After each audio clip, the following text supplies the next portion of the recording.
This episode will be about a couple of anime that attempt to copy the success of Attack on Titan, or, if you like, the Attack on Titan clones.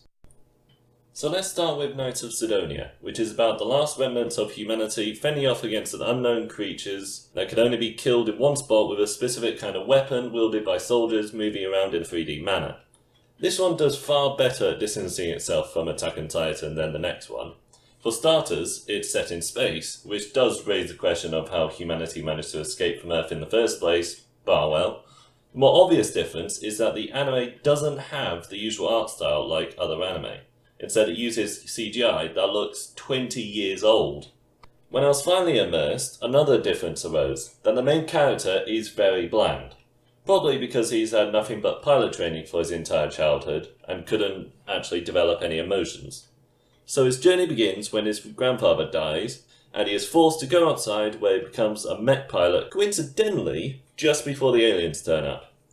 It turns out that he's the best pilot ever, and everything he does while in the cockpit is absolutely flawless. I really find this kind of thing in anime quite frustrating because it's not good character design. At least show him making some mistakes while in the pilot seat, otherwise it gives the impression that he'll never die, and it makes his character development quite dull. Getting back to the plot, we learn with the main character just how much humanity has changed.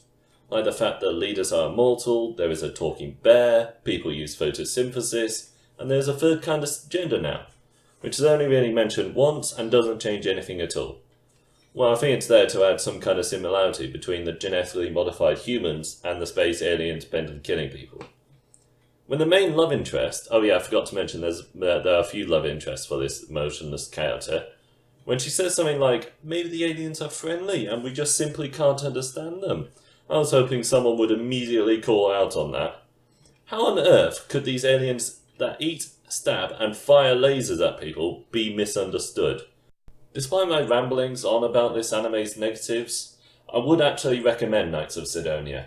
Because despite the overpowered main character, there is some damn good fight scenes, and I'm kinda interested where the anime will go with the leader woman understandably wanting more and more power.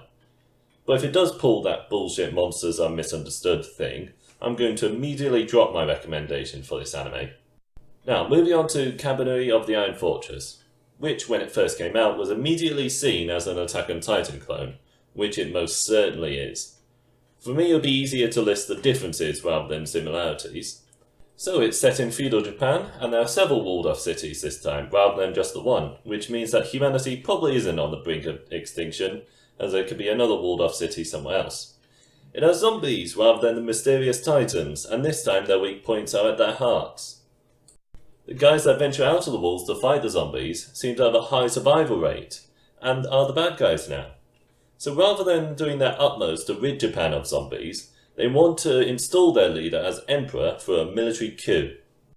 Yet this is another big difference. Some of the decisions made by people in this anime are utterly retarded.